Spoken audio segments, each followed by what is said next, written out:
Udah jadi resep kan?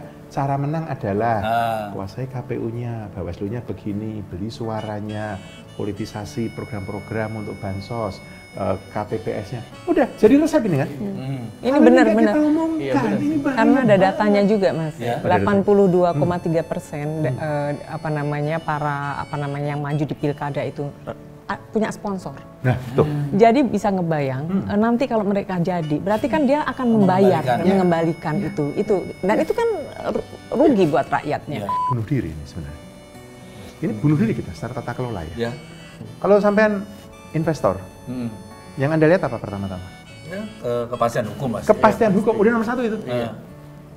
Mau nanamin duit di negara saya, Anda pengen tahu hukumnya nggak berubah setiap saat. Lah yang dilakukan sekarang ini adalah hukum at any time dibolak-balik. 2, konflik kepentingan.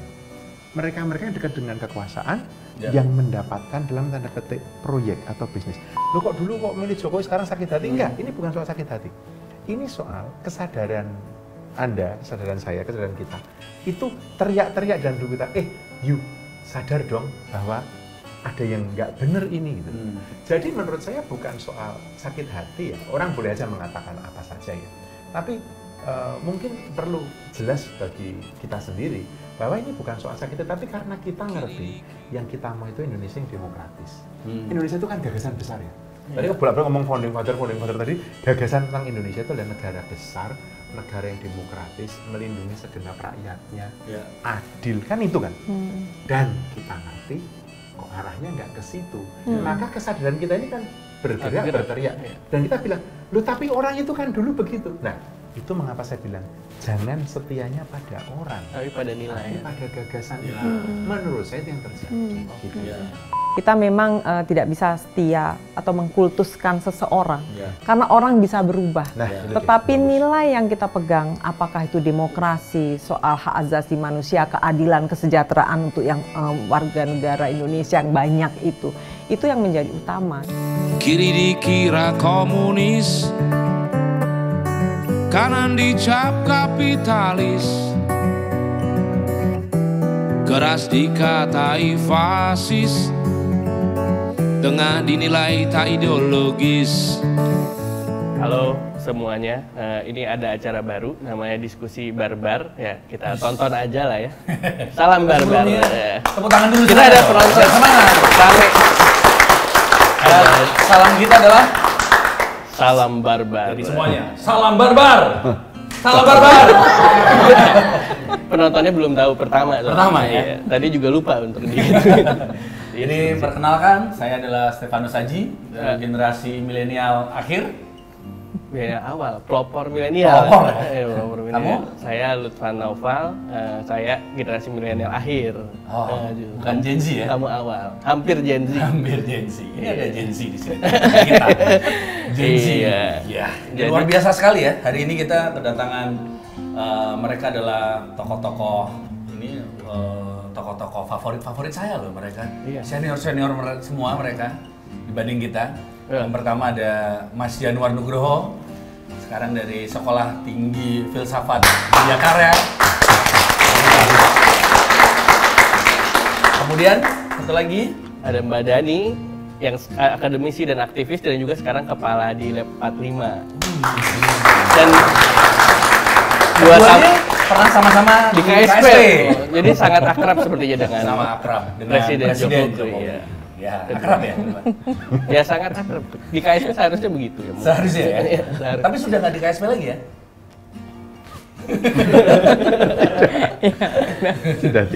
Sudah tidak.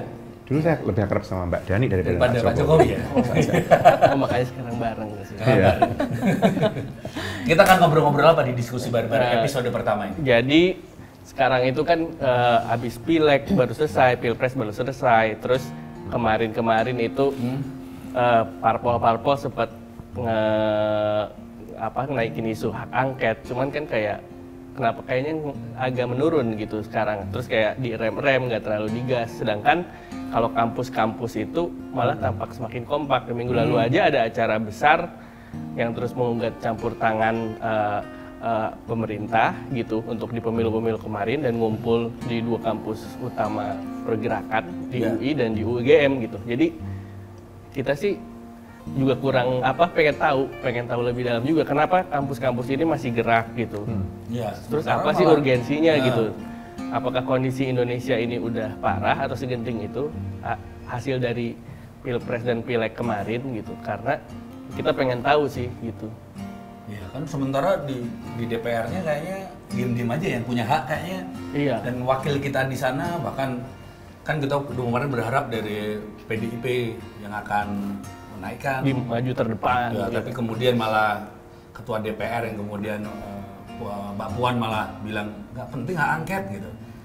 Tapi sementara di kampus-kampus nih terutama akademisinya ya. Kalau mahasiswanya ada yang masih semangat, ada juga yang enggak gitu. Jadi sebenarnya urgensinya apa sih, Mas Yanuar? Gini ya, kalau ini saya tentu saja tidak bisa mengatasnamakan seluruh akademisi, tidak bisa. Tapi dari dinamika yang saya ikuti, yang saya paham, yang terjadi adalah teman-teman akademisi ini kan punya, boleh nggak saya pakai istilah panggilan gitu ya? Panggilan sebagai akademisi, sebagai intelektual itu kan mau menyuarakan yang benar gitu ya. Dan situasi sekarang ini situasi yang gimana ya, bahasa yang gampangnya itu udah makin nggak benar gitu. Udah makin nggak benar situasinya. Jadi kalau dalam situasi yang nggak benar kayak gini, akademisi kelompok intelektual itu diam saja, udah pasti salah gitu. Jadi saya kira sederhananya itu. Ini situasinya makin porak-poranda, makin nggak bener gitu ya. Kita ngomong demokrasi, kita ngomong soal penyalahgunaan kekuasaan, kita ngomong apapun. Kok iya semuanya itu kemarin seperti memuncak begitu di pemilu. Kita kira itu pemilu puncaknya. Ternyata setelah itu masih banyak yang terjadi. Jadi saya kira kalau kita mau melihat mengapa kampus, mengapa akademisi bergerak, saya kira itu kegelisahan, nggak bener, ya harus diomongkan. Meskipun bener tadi, nggak semuanya juga turun bersuara. Bahkan kalau Anda lihat ya kampus-kampus itu tidak banyak yang mau mengatasnamakan universitas karena takut. Nggak semua rektor setuju loh. Kenapa takut? Macam-macam alasannya. Tapi gampangnya gini, kalau lawan dari idealis itu apa? Kompromis lah.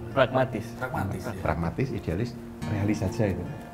Sebenarnya, kalau Anda mengatakan mbok yang realistis itu, sebenarnya Anda menyerah itu.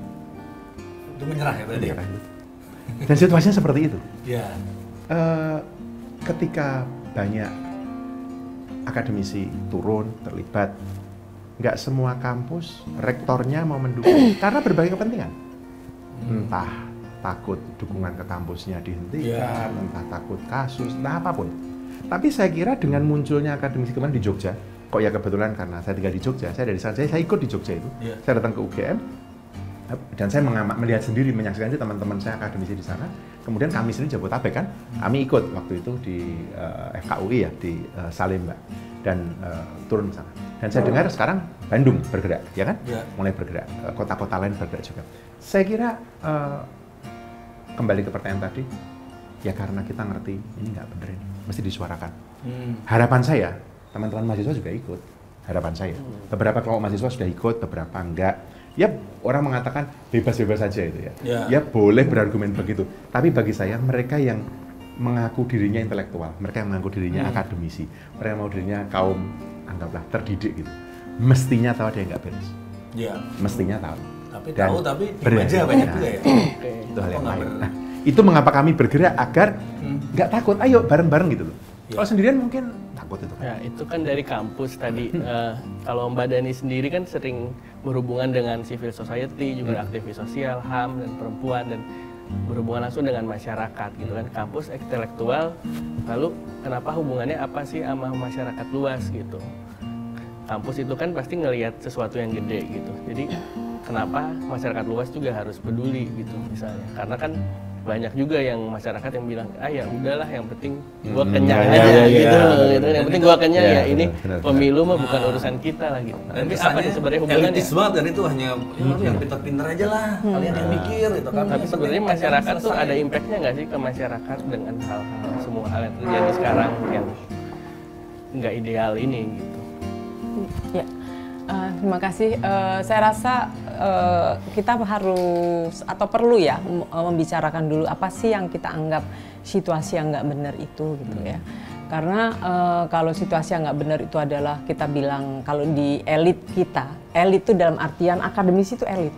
Mahasiswa itu elit, tapi apakah apa yang dirasakan oleh mahasiswa, akademisi, dan kemudian masyarakat sipil itu selaras dengan yang dirasakan oleh masyarakat? Kalau itu ada gap, berarti ada hal yang perlu atau mungkin kita agak salah mengkomunikasikan karena wacana itu beredar di tingkat elit. Apa problem kita hari ini sehingga menyebabkan kampus bergerak, masyarakat sipil bergerak gitu. Itu kan kalau bicara cepatnya tuh kita ada masalah dengan demokrasi kita. Ada regresi demokrasi. Apa tanda-tandanya? Yaitu tadi dimulai dari misalkan kasus MK dan lain-lain itu. Bagaimana kemudian ada apa namanya jargon-jargon atau ada apa stereotip yang mengatakan bahwa gara-gara keputusan MK yang membolehkan umur itu kemudian dirubah sedemikian rupa sehingga tidak memberikan kesempatan yang lain untuk warga negara yang banyak itu. Padahal konstitusi kita kan membicarakan bahwa semua tuh sama kedudukannya dalam hukum, pemerintahan segala macam itu. Nah, ketika keputusan MK itu menjadikan seseorang itu menjadi istimewa dan kemudian tidak demikian dengan halnya orang-orang biasa untuk bisa berkompetisi dan lain-lain, ini jadi masalah gitu. Nah, ini dinarasikan di tingkat elit seperti akademisi, masyarakat sipil, NGO itu tadi bahwa ini demokrasi mendung, demokrasi ada penurunan, regresi demokrasi dan lain-lain. Nah, karena 20-an tahun ini kita melihat bahwa urusan demo dan lain-lain itu kan hal yang biasa ya, mahasiswa demo, buruh demo, masyarakat sipil demo, itu ruang publik kita jadi banal gitu, demo biasa gitu. Tetapi jadi nggak biasa ketika guru besar, profesor, dosen-dosen itu turun gitu. Nah, kenapa jadi nggak biasa? Ini penting kita di media, di akademisi itu juga menyuarakan bahwa untuk menyampaikan ke publik bahwa ini ada yang nggak benar gitu. Biasanya kan kampus itu kan selalu diberikan stereotipi tentang jangan di Menara Gading gitu, jangan berdiam di Menara Gading. Nah, ini nih ternyata turun gitu. Bahasa narasi ini saya rasa perlu untuk ditransformasikan ke masyarakat agar dimengerti apa sih demokrasi, keuntungannya buat kita gitu. Buktinya demokrasi harga beras juga naik gitu ya. Maksudnya ada hal-hal yang menjelaskan ternyata ketika demokrasi membuat kita tidak bebas lagi bersuara, membuat kita tidak bisa berkompetisi sehat, membuat kita itu ada ujungnya tuh juga menyengsarakan kita juga gitu. Misalkan korupsi itu kan deket-deket, misalkan kita nggak demokrasi itu bukan lagi menyuarakan soal transparansi, akuntabilitas segala macam, itu berarti kan potensi untuk melakukan korupsi kan juga besar. Nah, kalau korupsi besar-besaran lah implikasinya ke rakyat. Jadi harus ada hal-hal rute narasinya itu harus jelas sampai ke rakyat gitu. Nah, kita mungkin termasuk saya dan Mas Yanuar itu kita memang karena media itu juga elit, jadi kita bicaranya di situ gitu. Tadi makanya kan kita bilang, gimana caranya nih kita bicara biasa untuk bahasa awam, bahasa bahasa ngobrol, bahasa itu gitu. Makanya ada barbar tadi kan.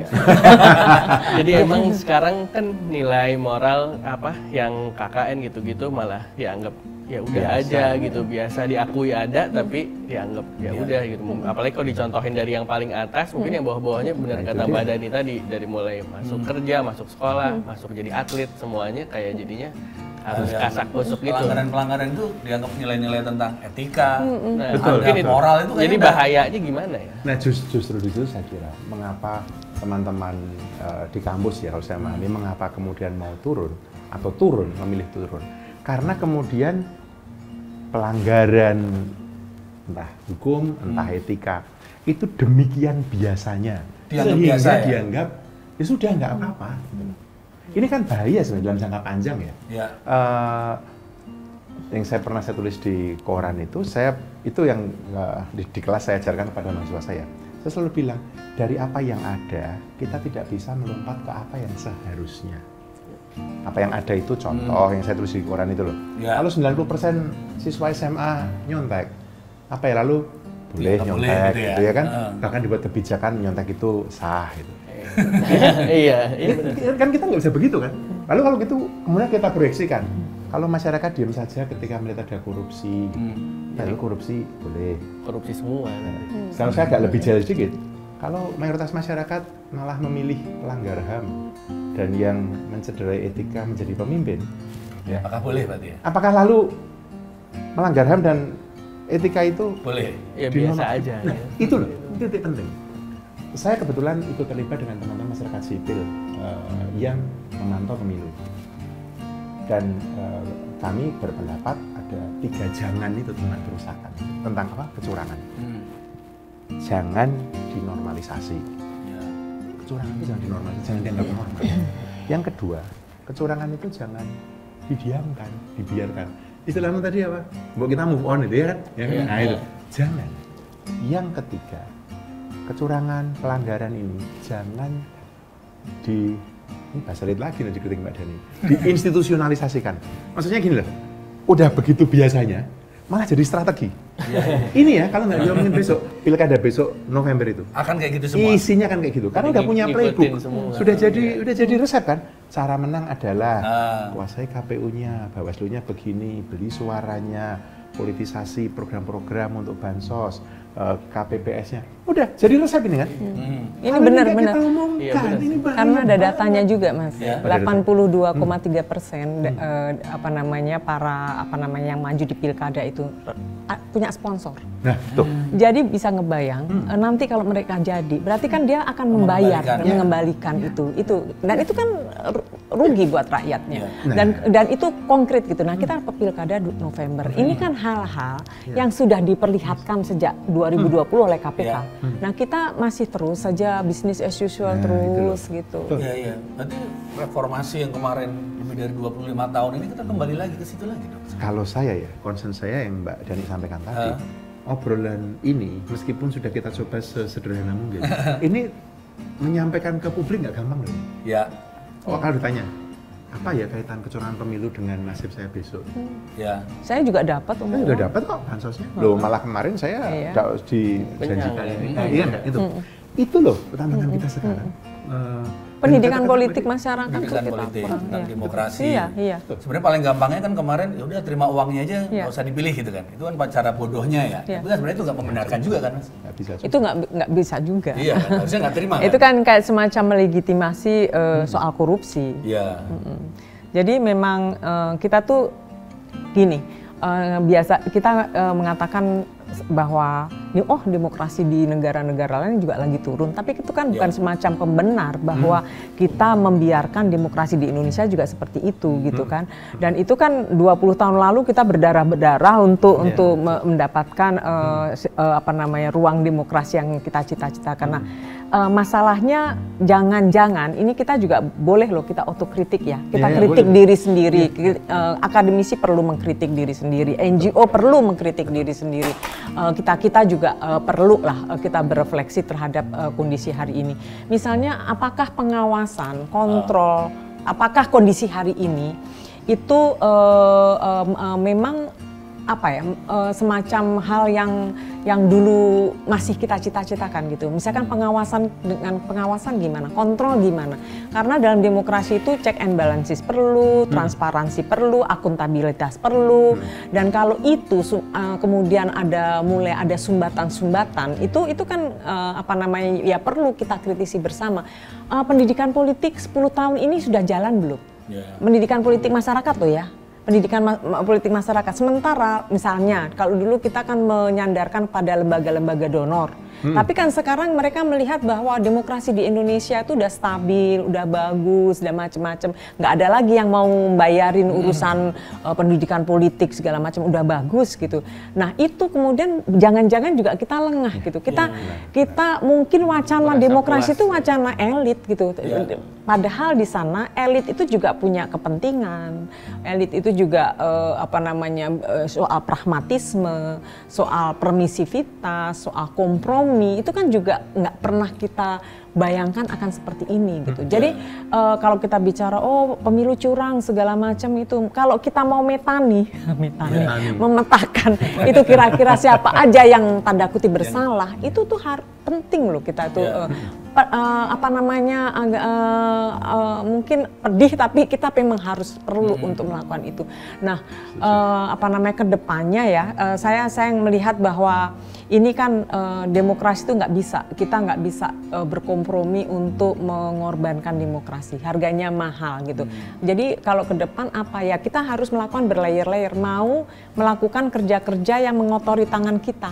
Artinya kita memang kerja capek, misalkan 5 tahun lagi kalau kita bicara ini seakan-akan politik elektoral, saya lebih setuju ini nggak boleh semata-mata dilihat sebagai politik elektoral 5 tahun sekali, tetapi ini gerakan kultural mungkin 1 abad. Ini mungkin agak tercengang karena ini daya rusaknya udah sampai masyarakat loh. Misalkan tadi disampaikan politik dinasti itu kan biasa aja karena pilkadanya pamannya, ponakannya, anaknya itu kayaknya udah. Jadi ketika wapres gitu anaknya presiden itu biasa gitu. Karena sudah pengkondisian tuh sudah ada gitu. Nah kita juga sebetulnya jangan-jangan kita juga dalam diri kita juga ada benih-benih permisivitas itu. Iya. Sudah terlalu biasa dianggap biasa. Gitu. Masyarakat kita kan masyarakat feodal kan gitu. Dan ini memori kolektif kita itu gampang lupa, pendek. Permisif lagi. Pendek dan permisif memang. Nah tadi nih kalau ngomongin tadi kan kemudian kenapa kesadaran ini hanya masih di layer elitis lah ya, akademisi. Nah untuk masyarakat, kita masih ingat ketika ada Omnibus Law kan begitu demo besar-besaran. Dan itu mungkin demo terbesar setelah 98 ya mungkin. Dan itu kayaknya begitu menggelora sampai ke masyarakat, itu sangat merasa gitu. Nah tapi kenapa yang sekarang ini kayaknya masih bahan bakarnya kurang gitu, atau ada sesuatu apa sih? Padahal kayaknya lebih jelas ya. Iya lebih jelas loh, kita kecurangannya juga di depan mata, kita pun juga kadang menjadi bagian dari kecurangan itu, menerima bansos, menerima duit-duit money politiknya gitu. Tapi ini kenapa belum bisa menggerakkan atau ada apa ini? Sebenarnya ya ini nggak bisa hitam putih ya Mas ya, karena gini, ukuran kita ketika kita gerak, demo, reformasi itu ukurannya 98. Itu kan jelas-jelas sistem politiknya aja beda. Kita kan dari otoritarian ke ini. Kita dulu juga kita tambah ekonomi, kita juga lagi krisis ekonomi gitu ya. Tapi sekarang ini kan demokrasi gitu loh. Malah ada yang bilang demokrasi kebablasan. Kita ketika bicara demokrasi itu nggak tunggal gitu loh. Jadi ada yang bilang ini kebablasan, ini merasa represi, ini merasa itu tuh spektrumnya tuh luas gitu. Misalkan saya nanya nih ke Mas Noval, ini sekarang kawan-kawan media tuh merasa direpresi atau kebebasannya dibatasi atau gimana sekarang gitu, misalkan gitu. Pasti jawabannya beragam itu. Oh iya, makanya itu masyarakat juga tekan ukurannya selalu bilang nggak ada yang ditangkap gitu. Ada yang diintimidasi ya kayak gitu. Jadi sebetulnya kalau kita mau merujuk kepada indikator-indikator umum aja deh. Sekarang MK sekarang gini. kalau anak saya maju menjadi katakanlah wapres dan karena dia tidak mempunyai privilege sebagai anaknya presiden atau anaknya pejabat-pejabat yang dianggap bisa memiliki hak istimewa untuk maju, apakah itu demokrasi gitu? Itu kan berarti harus dikembalikan ke kita juga gitu loh. Nah, hal-hal gitu tuh enggak ada. Jadi misalkan langsung penjelasannya ini kan era anak muda tanpa memberikan penjelasan bahwa ini kita bicara hak warga negara yang sama kedudukannya dalam hukum dan lain-lain itu kan. Tetapi ketika ini hanya penjelasannya ini demokrasi tanpa mengurai apa maksudnya demokrasi? Maksudnya bebas. Mau anak presiden, mau anak menteri bebas. Kan ada aturannya gitu loh. Bahwa ketika dia maju, ketika dia menjadi wapres misalnya, itu berarti yang lain tidak memilih. Apakah yang lain juga punya privilege seperti itu gitu? Apakah orang lain bisa menjadi wapres ketika misalkan gitu? Atau ini akan jadi model atau ngidein seperti tadi Mas Yanuar bilang bahwa jangan-jangan nanti pas pilkada udah hal jadi gitu. Jadi kita mengulang terus. Pemilu nasional kan contohnya sukses kok. Cara mencurangi begini kan berhasil kan? Contoh aja ya. Ini kalau saya mencoba memahami dari kacamata yang tidak politis, yang mungkin akan punya dampak, meskipun saya tidak bisa ngukur atau belum bisa ngukur akan seperti apa. Yang kita lakukan ini kan sebenarnya kan kondisi tata kelola ya Mbak ya, ini kan bunuh diri sebenarnya. Ini bunuh diri kita secara tata kelola ya. Membaca majalah The Economist tentang Jokowi's Inglorious Exit gitu ya. Jadi bagaimana Jokowi memalukan ya keluar dari Inglorious Bastard ya untungnya. Bukan Inglorious Exit. Itu gini. Tarantino. Saya punya kesempatan kebetulan diskusi dengan beberapa ekonom. Dan mereka itu sangat concern. Ini Indonesia ini sadar nggak ya bahwa pemilu ini sebenarnya membuka ruang pertanyaan yang besar sekali dari dunia luar tentang Indonesia, kemampuan Indonesia membangun. Kalau sampean investor, yang Anda lihat apa pertama-tama? Kepastian hukum Mas. Kepastian hukum, udah nomor 1 itu. Mau nanamin duit di negara saya, Anda pengen tahu hukumnya nggak berubah setiap saat. Lah yang dilakukan sekarang ini adalah hukum at any time dibolak-balik. 2, konflik kepentingan. Mereka yang dekat dengan kekuasaan yang mendapatkan dalam tanda petik proyek atau bisnis. Kalau Anda investor yang benar, Anda akan ngitung. Dulu waktu saya dengan Mbak Dani masih kami sama-sama di KSP, bersatu ya Mbak ya, kita bilang yang Trans PK itu ya. Kami itu menghitung biaya sosial korupsi. Kan Mbak ya, dibantu Mas Rimawan saat itu ya. Persoalan yang paling mendasar di kita adalah ketika bisnis itu menghadapi ketidakpastian, saya mesti nyuap berapa ini, mesti nyogok berapa ini, aturannya jangan-jangan diubah. Dan itu yang membuat indeks persepsi korupsi kita turun. Dan menurut saya ini cara menjembatani ke publik. Makin sedikit investasi masuk, lapangan pekerjaan makin terbatas, janji sekian belas juta lapangan pekerjaan itu bisa ke laut itu. Rencana Indonesia atau mimpi Indonesia 2045 itu bisa nggak tercapai. Maksud saya, yang kita kerjakan ini kan politik itu seolah-olah detach ya, seolah-olah terlepas dari soal ekonomi. Enggak loh, ini masalah besar sekali yang saya lihat ya. Nah, cuma mengapa tadi saya katakan gimana ngitungnya? Apakah nunggu ini makin rusak dulu?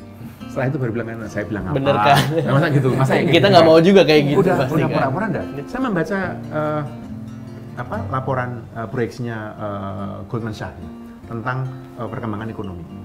Bank Dunia meramalkan, saya kemarin bicara di Malaysia, kebetulan keynote speaker-nya dari Bank Dunia. Dia meramalkan pertumbuhan ekonomi dunia 5 tahun ke depan itu 2,5%. Saya mau mencari referensinya di mana, kira-kira 2,5%. Goldman Sachs bilang Indonesia dari 2025 sampai 2035 rata-rata di kepala 4. Nah, padahal syarat menuju Indonesia 2045 itu kita mau 6 sampai 7. Iya.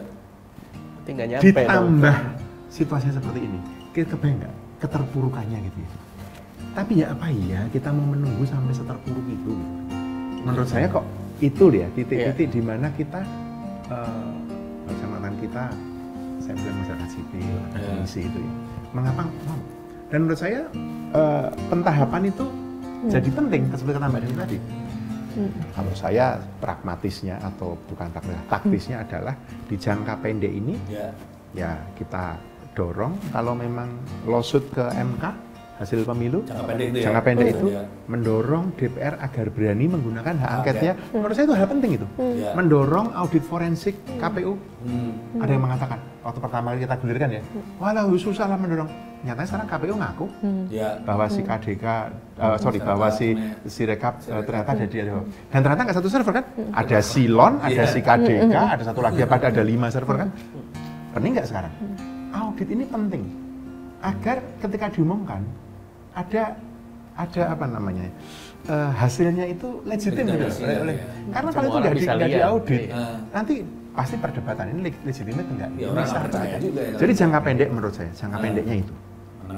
Jangka menengahnya mulai konsolidasi masyarakat sipil, menguatkan dalam tanda petik check and balance, bentuknya mungkin oposisi atau apapun bentuknya. Karena kita bukan parlementarian ya, karena kita kan presidensial ya, jadi kita nggak punya tradisi oposisi. Tetapi pemikiran kritis itu perlu dibangun di masyarakat sipil. Saya membayangkan masyarakat sipil bisa mulai mengkritisi dalam jangka panjang, jangka tambahan tadi benar banget, pendidikan politik harus. Dan kesempatan mungkin barangkali Mbak kita ngomong pada donor-donor itu sekarang bahwa selama ini kan asumsimu demokrasinya baik-baik saja. Dihentikan kok. Begini. Itu benar loh. Funding untuk bidang politik, teman-teman NGO itu nggak dapat lagi.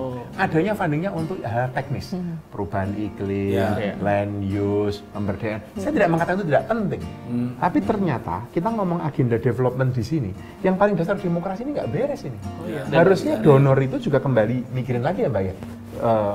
Itu menurut saya. Dan benar agenda development juga nggak akan berhasil kan tanpa institusi yang baik. Iya, masalah lah.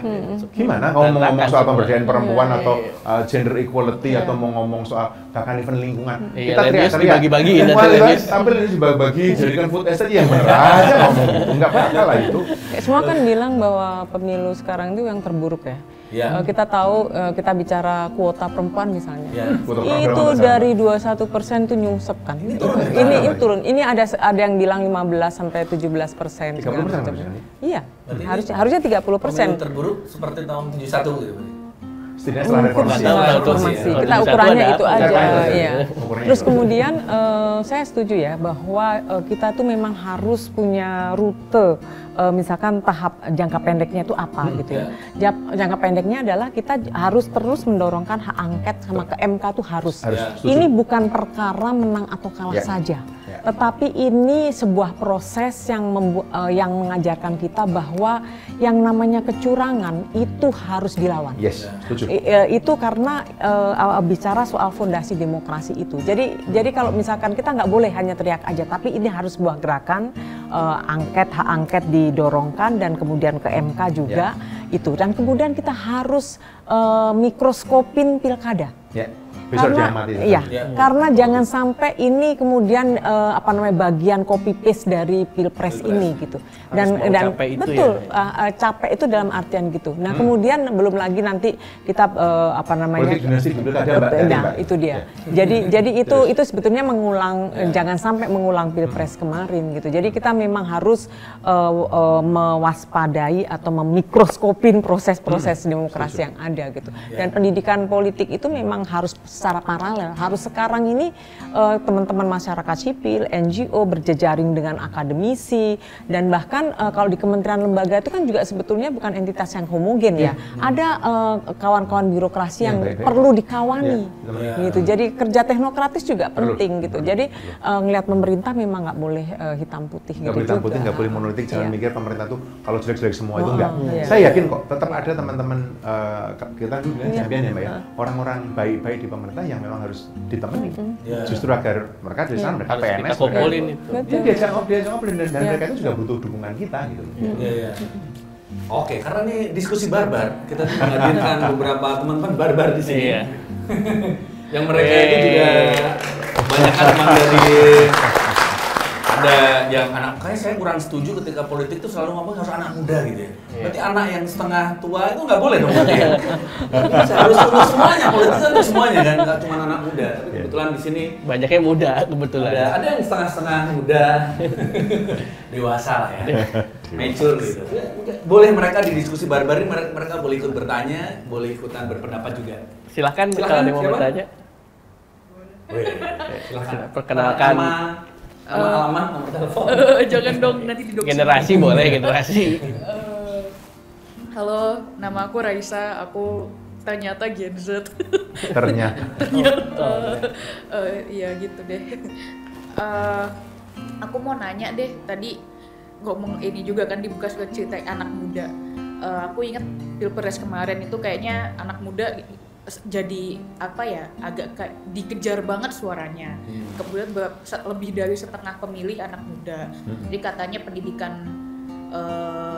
politik buat anak muda tuh harus yang fun apa gimana. Tapi satu sisi juga bilang, oh anak muda tuh nggak peduli politik. Jadi sebenarnya aku ini siapa? Jadi apa sih sebenarnya anak muda tuh harus apa ya? Ya mungkin dibilang monolis juga nggak oke juga ya. Cuman yang diharapkan dari anak muda tuh sebenarnya jadi kekuatan gerakan yang kayak apa sih gitu. Dan kalau misalnya emang kita emang dianggap apatis dan apatis, apolitis, mau yang TikTok itu mulai bergeraknya harus gimana sih? Kira-kira kasih jalan dong. Bagus. Terima kasih Raisa. Terima kasih Raisa. Anda yang sadar bahwa ternyata hanya dibutuhkan tiap 5 tahun aja, setelah itu dilupakan. Iya. Mungkin boleh. Itu kan sebenarnya nanya muda ya, Pak. Iya. Mungkin Pilpres kali ini banyak semua paslon ya, hampir semua paslon tuh sadar betul bahwa anak muda itu menjadi target mereka karena jumlah yang besar itu. Tetapi kemudian, di satu sisi kita juga sadar gitu ya bahwa sebetulnya kalau kita melihat hasil riset, hasil kajian, hasil analisis beberapa entah itu jurnal, entah itu penelitian, itu kan menyampaikan seakan-akan generasi strawberry yang mereka bilang gitu.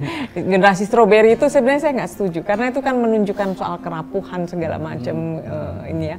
Tetapi ini memang generasi yang berbeda dengan generasi milenial, bahkan generasi milenial yang sama-sama muda gitu ya, apalagi dengan generasi kita gitu ya. Nah, ini bisa diakibatkan juga bagaimana mereka melihat alergi dengan politik lah. Alergi dengan politik karena walaupun ini nggak semua, tetapi politik itu mungkin ini juga ini apa namanya semacam kritik juga bahwa politik yang dipertontonkan selama ini tuh politik yang nggak asik. Politik yang tanda kutip saling membunuh mungkin untuk kepentingan jangka pendek sehingga tidak mengherankan, saya mencoba memahami itu sehingga tidak mengherankan bahwa politik itu sesuatu yang nggak asik banget gitu ya. Jadi ketika melihat sosok misalnya Pak Prabowo dengan entah itu gemoynya, entah itu dengan joget-jogetnya, itu menunjukkan bahwa politik itu ternyata juga fun. Mungkin ada pemahaman semacam ini gitu. Seorang jenderal, kemudian orang yang mungkin dituduh pelanggar HAM segala macam, tetapi melihat penampakannya kok kayaknya oke-oke aja gitu ya. Atau mungkin jadi sebetulnya Pak Prabowo ini dalam semasa kampanye ini kalau misalkan dalam survei-survei selalu dikesankan tegas. Tapi ketika dalam kampanye itu beliau dikesankan sebagai itu tadi yang gemoy dan lain-lain itu. Sebenarnya kan kadang-kala kan orang mencoba untuk dibangun bahwa dia harus sesuai dengan karakter aslinya, jangan berubah. Tapi ternyata Pak Prabowo dengan tampilan seperti itu diterima dengan orang muda. Itu sebetulnya juga satu hal baru gitu ya. Jadi kita di satu sisi kita kan misalkan kami gitu ya ingin harus ada pendidikan politik, harus program yang bagus, harus mengajarkan bahwa kita berdebat soal ini. Nah ternyata itu saya nggak tahu, pasti itu bukan satu-satunya alasan kenapa dipilih, pasti ada elemen-elemen lain. Tetapi kesadaran untuk melakukan tanda kutip pendidikan politik melalui program-program unggulan dan kemudian tukar gagasan dalam debat-debat itu ternyata tidak semuanya itu berhasil dan kemudian fun. Tapi saya mencoba untuk melihat bahwa memang ini terlalu banyak elemen yang harus kita lihat dulu, bukan sekedar itu aja gitu. Kemenangan itu kan bisa aja soal bansos, soal politik uang, soal misalkan ada laporan-laporan soal intimidasi dan lain-lain, itu kan juga punya faktor juga gitu. Jadi bukan itu satu-satunya gitu. Tapi melihat orang muda sekarang alergi terhadap politik, saya rasa kita juga perlu untuk kritis juga dunia pendidikan ya. Apakah pendidikan politik itu juga diajarkan di sekolah dengan baik? Pendidikan politik itu kan bukan seperti kita di Senayan yang harus debat soal politik yang dalam praktek yang seperti kita bayangkan, tetapi kan politik itu kan juga bagaimana kita mendorongkan kita mencapai tujuan terbaik secara bersama-sama. Nah, hal-hal itu harusnya di sekolah dalam tingkat level yang paling rendah, bahkan SD sampai SMA, bahkan kuliah oke lah, sudah melalui pendekatan akademik, jurnal segala macam. Tapi SMP, SMA itu saya rasa pendidikan seperti itu harus disosialisasikan gitu. Tentu nggak harus melompat seperti kampus membicarakan politik, tetapi itu harus disosialisasikan. Iya. Seperti sejarah itu harusnya bukan hanya tahun-tahun, tetapi nilai apa? Pahlawan-pahlawan yang kita anggap pahlawan itu, kenapa dianggap pahlawan itu segala macam gitu. Kenapa dia berhasil? Karena dia berjuang melampaui dirinya sendiri gitu. Itu kan sebetulnya ada keteladanan, nilai segala macam. Saya sih melihatnya itu ya. Jadi kita melihat anak muda zaman kita dulu 10-20 tahun yang lalu dengan anak muda sekarang, kita memang harus pendekatan yang berbeda, dan itu pendekatan dua hal, secara kultural dan struktural. Struktural itu dalam artian melalui pendidikan yang formal, dan kultur itu ya bagaimana masyarakat itu juga mencermati itu. Kalau praktek-praktek yang dilihat orang muda itu adalah politik dinasti, korupsi, itu kan mereka males banget gitu loh dengan. Bukannya tiap generasi. Saya pun baru ikut pemilu itu 2014. Sebelumnya saya nggak pernah mau, kayaknya tadi apolitis. Saya karena waktu itu kayaknya menyebelin banget ya, politik apaan sih, busuk gitu. Dan kemudian saya merasa dikecewakan lagi. Karena ketika saya memilih, kemudian ternyata yang saya pilih ternyata sekarang mengecewakan saya gitu. Dan mungkin anak-anak muda sekarang pun juga hal yang sama lagi ya. Karena pemilu yang sangat penuh kecurangan ini jangan-jangan bisa bikin anak muda lainnya banyak yang apolitis juga sekarang, makin apolitis lagi. Saya justru ingin ini pertanyaan untuk kita ya. Misalkan gini, ini kan ada hal yang di antara misalkan paslon gitu ya. Ini ada semacam pengetahuan yang sebetulnya nyata-nyata ada di buku, ada di Google kalau kita mau googling segala macam. Yang kita mungkin paslon yang satu merasa bahwa ini sangat fundamental loh untuk kedepannya seperti apa. Tapi itu diabaikan gitu. Nah, yang ingin saya tanyakan itu misalkan apakah pendidikan HAM, apakah literasi tentang penghormatan terhadap hak asasi manusia, tentang sejarah 98, tentang muramnya rezim otoritarian yang pernah kita lakukan, itu nggak tersampaikan dengan baik, sehingga merasa berjarak, kita berbusa-busa itu ini nggak ada. Karena nggak ngalamin. Saya itu punya anak 18 tahun, jadi kemarin itu pemilu dia yang pertama, dan dia banyak nanya, adiknya belum bisa nyoblos karena adiknya belum 17 kan, apalagi dia pengen banget nyoblos. Kata Mbak Dani itu betul banget tuh ya, nampaknya ada yang hilang dari apa yang diajarkan di sekolah atau di pendidikan. Ya dilalahnya, bahasa Indonesia apa dilalahnya? Kok ya kebetulan gitu ya, anak saya ngobrol sama saya, jadi saya cerita kejadian 98 gimana, termasuk dulu gimana bapaknya saya itu ya, dikejar-kejar sampai masuk ke rumah sakit Jakarta, dan jadi mereka punya gambaran, jadi mereka mengerti. Tapi ini kan nggak bisa didapat di mana-mana.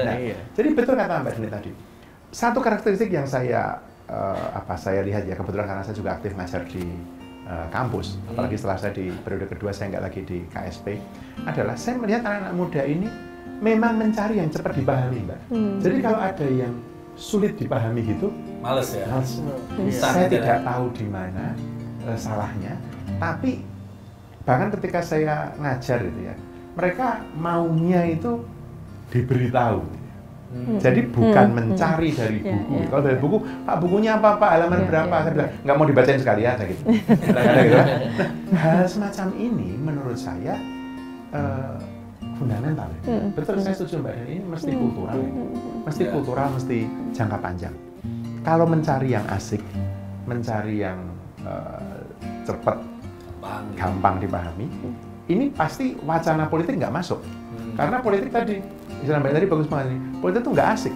Mungkin temanmu, Risa, dan teman-temanmu nilai saya gitu kan, cari yang asik-asik. Referensinya jadinya TikTok, referensinya Instagram, yang apa ya, memenuhi keinginan teman-teman muda tadi. Pokoknya cepat dapat. Dan ini Mas, yang menarik dari contohnya Mas Henwer tuh gini, ketika ini kan dalam debat itu kan ada tuh, dikasih nilai ya kalau nggak salah, itu hanya 5 atau itu kan biasa ya buat kita ya, kita dikritik langsung drop, langsung apa namanya hasil survei langsung turun. Nah, padahal sebenarnya kalau kita melihat ya, kalau saya lihat ya, Mas Anies itu juga kreatif loh, bikin apa Desa Anies. Mas Ganjar bikin demokrasi. Tapi memang kalau dibandingkan dengan Joget Gemoy, jadi terasa berat itu Desa Anies sama demokrasi itu kan. Makan siang gratis. Makanya. Kenyang langsung. Saya sebagai teknokrat, nanti saya bisa disebut juga. Tapi ini bukan topik makan siang gratis ini kan. Nanti kita ngomong ya. Nanti ada lagi topik soal kerumitan itu ya. Tapi intinya adalah benar kata Mbak Deni tadi.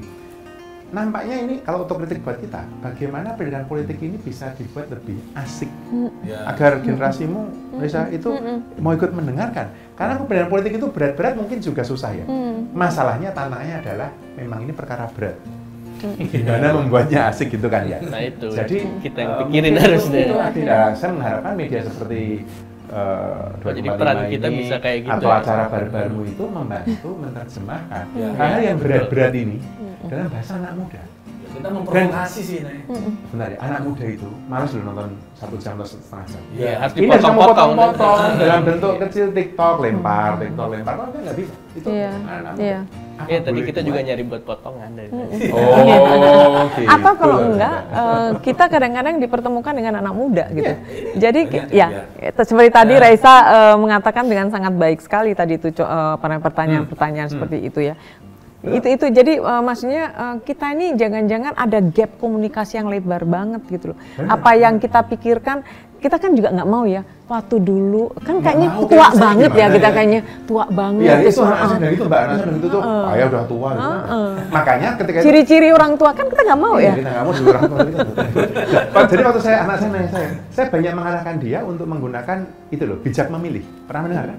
Bijak memilih itu anak-anak muda yang bikin bahasa anak muda. Saya bilang udah, anak saya namanya udah kamu nonton aja, lihat aja di bijak memilih. Dan mereka membaca kan, setelah itu baru nanya, loh kenapa begini ya, kenapa begini, baru kita jawab.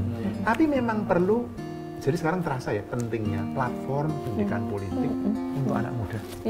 Dan jika baru-baru ini bisa jadi salah satu pengisi, bagus banget. Ininya bukan mediumnya bukan jadul gitu, jadi pakai model mereka platform platformnya dan kekosongannya juga yang kita tahu ya tadi sejarahnya, nilai sejarahnya memang kosong, ada gap yang harus diisi. Kita ngawalin tahun kalau sejarah itu kan. Jadi kalau gitu memang kalau dilihat gitu sebenarnya masih ada harapan buat kita. Kemudian tadi kata Mas Yanwar 4% segala macam, dengan ini masih bisa ada harapan, lebih masih ada optimisme. Jangan lupa ya, ada aktivis perempuan namanya Angela Davis. Dia bilang, optimis itu tindakan politis. Jadi optimis lah, gitu loh. Harus. Meskipun ini adalah kerja kerja capek, jual tangan kotor, kerja kultural. Kita nggak bisa, ini nggak bisa instan karena daya rusaknya mungkin agak serius. Iya, karena sebenarnya nggak pakai agak mbak serius itu. Karena kalau bagi bagian muda ini sebenarnya tuh marwahnya itu lebih menarik sekarang, melawan ya.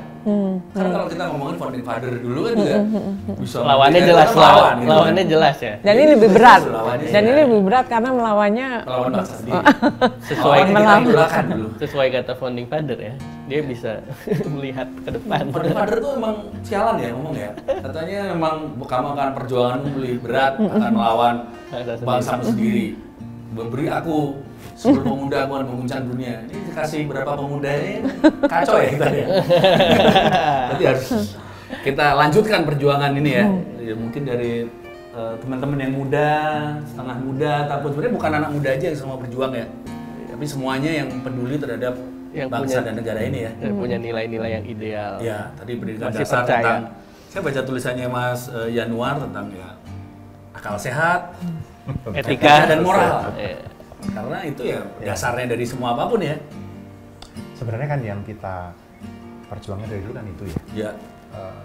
Ketika Mbak Dani, saya generasi kami baik lagi kan orang tua ini kan 98 di DPR itu melawan Pak Harto saat itu kan ya karena kita mau dasarnya tadi akal sehat. Waktu itu masih muda kan? Moral. Masih banget saya itu kan. Itu masih semangat dikejar-kejar kita juga ngelawan waktu itu kan. Tapi seru kan? Melawan itu lebih seru kan? Seskam gitu. Maksudnya gini, sebenarnya yang kita mau kalau kita jujur ya, kita ngerti kok yang benar itu apa dan kita angkat ke sana. Menurut saya, jadi juga jangan terlalu menyalahkan diri sendiri ya. Ikut salah ya, tapi nggak menyalahkan diri sendiri itu berlebihan karena gini. Ketika kita 2014 memilih Pak Jokowi ya, itu kan karena kita juga melihat beliau itu menjadi sosok, menjadi representasi dari yang kita inginkan itu loh ya. Bukan siapa-siapa bisa maju, dia merepresentasikan demokrasi, merepresentasikan perubahan semuanya. Kan? Masih ketika majalah Times, judulnya satu, Hope. Itu kan bagi saya, jadi ini sebenarnya bukan orang mengatakan, lo kok dulu kok milih Jokowi sekarang sakit hati? Enggak, ini bukan soal sakit hati. Ini soal kesadaran Anda, kesadaran saya, kesadaran kita. Itu teriak-teriak dan dulu kita, yuk sadar dong bahwa ada yang nggak bener ini gitu. Jadi menurut saya bukan soal sakit hati ya, orang boleh aja mengatakan apa saja ya. Tapi mungkin perlu jelas bagi kita sendiri bahwa ini bukan soal sakit hati, tapi karena kita ngerti yang kita mau itu Indonesia yang demokratis. Indonesia itu kan gagasan besar ya. Tadi bolak-balik ngomong founding father tadi, gagasan tentang Indonesia itu adalah negara besar, negara yang demokratis, melindungi segenap rakyatnya, adil, kan itu kan. Dan kita ngerti arahnya nggak ke situ, maka kesadaran kita ini kan berteriak, dan kita bilang, loh tapi orang itu kan dulu begitu. Nah, itu mengapa saya bilang, jangan setianya pada orang, tapi pada nilai, tapi pada gagasan. Menurut saya itu yang terjadi. Gitu. Oke, kita udah dikode katanya mau selesai, tapi karena barbar masih ada waktu ya Mas ya? Tapi ini juga masih ada waktu. Badannya dulu loh. Injury time.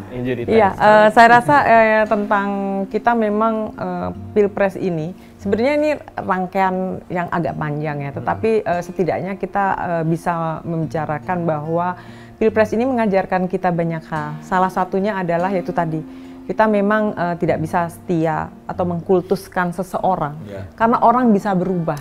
Tetapi nilai yang kita pegang, apakah itu demokrasi, soal hak asasi manusia, keadilan, kesejahteraan untuk yang warga negara Indonesia yang banyak itu yang menjadi utama. Gitu. Jadi ketika orang itu mungkin waktu masuk mudah gitu, tapi keluar tuh nggak fleksibel lagi, dia lebih mungkin kepentingannya berubah, kemudian lebih ya itu tadi yang dulu kita lihat sebagai sosok yang ideal buat kita, ternyata seiring berjalannya waktu ternyata berubah gitu. Jadi itu saya rasa kita memang tidak bisa mengkultuskan seseorang atau kultus individu, nggak bisa lagi kita bicara soal person atau siapapun itu, mau presiden sampai tingkat RT sekalipun, tapi kita harus mengkritisi soal itu tadi yang kita genggam, nilai. Itu aja. Nilai. Itu dasarnya ya. Betul. Nilainya nggak akan berubah selamanya. Iya, kita harus pegang. Orang bisa berubah. Orang bisa berubah. Luar biasa sekali ini. Luar biasa. Jadi bagus banget terakhirnya ya. Sebenarnya kan paling sesimpel itu ya. Iya, jadi nilai dan kita juga itu kan tentang nilainya yang kita pegang kan, nilai tentang semuanya. Dan harusnya kita bisa saling koreksi nilai itu kan. Jangan maju aja sendiri terus gitu kan. Ya, kita bersama juga, ya. Iya. Bersama. Kalau ada yang salah mau dibilangin gitu kan. Mekanisme. Kita memang penting untuk menciptakan mekanisme itu gitu, menciptakan bahwa kritik itu hal yang biasa gitu. Ya. Kita jangan baperan gitu kan. Kita harus membuat ruang publik kita itu kritis gitu ya. Kritik itu boleh. Dan memang hak warga negara untuk mengkritik. Ketika dulu kami pejabat yang disumpah, tugas kami mencari solusi. Tapi kalau ada ungkapan boleh kritik asal memberi solusi, itu menurut saya itu upaya pembungkaman kritik loh itu. Boleh warga negara kritik, boleh pejabat negara yang disumpah pemerintah lah, karena dari pemerintah dia mencari solusinya. Kalau yang mengkritik bisa memberi solusi, syukur, alhamdulillah. Tapi kalau tidak, memang bukan tugas mereka. Itu tugas warga udah punya kerjaan sendiri. Kalau kita suruh cari solusinya, kita jadi pemerintah aja kan. Iya. Haji mau jadi pemerintah. Anyway, itu kira-kira ya. Thank you banget Mbak Dani. Sama-sama. Januar, terima kasih juga teman-teman ya. Tapi kita umumin juga untuk teman-teman yang pengen ikut ke sini, pengen ikutan ngobrol-ngobrol, bebas kok ya. Iya. Boleh, dan kita terbuka untuk siapa aja untuk datang ke sini, pengen ikutan ngobrol. Dan ini terakhir berarti ya? Penutupan episode 1. Iya. Episode perdana kok terakhir itu cuma mikir terakhir ini penutupan atau sudah membuka? Iya. Nanti kita ajak. Nanti kita mungkin bakal bikin pengumuman lebih publik gitu. Selanjutnya kapan? Kalau misalnya ada teman-teman yang mau datang, jadi bisa langsung nanyain langsung ke narasumber, dan kita juga pasti akan cari narasumber-narasumber yang cocok yang untuk yang seru lah pendidikan politik, pendidikan development, ekonomi, semuanya lah untuk demi Indonesia lebih baik lah. Tapi datang ke sini itu tidak ada uang saku ya. Iya. Tapi kalau bisa kalian ke sini bawa sesuatu. Iya. Buat pram gitu ya. Oke, thank you. Gotong royong. Oke, benar. Iya. Karena semua kru di sini juga gotong royong ya. Iya, benar. Siap. Oke. Kita pamit dulu. Terima kasih semuanya. Saya Stefanus Haji. Saya Lutfa Nova. Dan semuanya ada di sini. Kita akan ketemu lagi di episode berikutnya. Kiri dikira komunis, kanan dicap kapitalis, keras dikatai fasis, tengah dinilai tak ideologis.